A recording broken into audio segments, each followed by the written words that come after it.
برهاما برهاما في بيت بحر.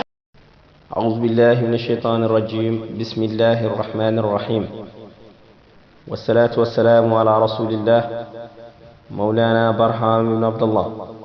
فسيني جل فك جروم نيتالي تومب.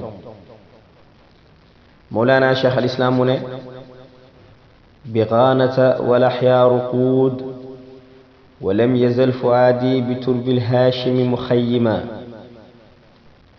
In Ghana, all the houses are in full sleep, and my heart is still settled on the land of Hashimi in his home.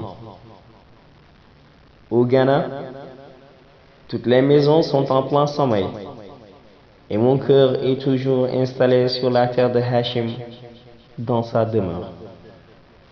Bokki Abal Faydu Tijani Mawlana Cheikh al Islam mu ne bi Ghanata ba ma nekkee ca Ghana, walaxyaa mu ne te mboolem gàddi ruquudun way nelaw lañ, walam yazal te dañut mukk fu aadi xol sama bi turbil haashimi ci suufu askana haashim bi nga xamante ne mooy askan yéen ci yàlla Muhammad sallallahu alayhi wa sallam mu xayima muy aji samp xaymaam.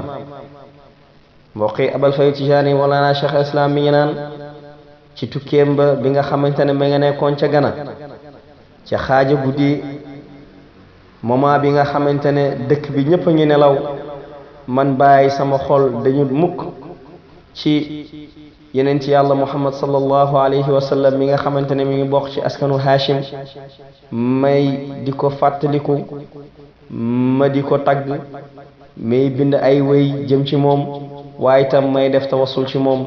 mbokk yi Mawlana Cheikh al Islam mi ngi woon ni même ci ay tukkeem, donte sax mi ngi ca Afrique ci dëkk bi nga xamante ne mooy Ghana, waaye moom xolam mi ngi ca Makkatal Mukarram jegeen ci yàlla Muhammad sallallahu alayhi wa sallam. waaye itam ci tukki bii nag te mu nekkoon Ghana itam, baay mi ngi ñuy fàttali mu naan ñu ba mu demee ba ci dëkk bi nga xamante ne mooy Tamal, nit ñi dañoo ñëwoon dugg ci biir aéroport bi, yemuñ ci aéroport bi rek waaye dugg ci tarmac bi nga xamante ne fa la avion yi waroon a wàcc, mooy avion bi nga xamante ne moom mooy indi baay.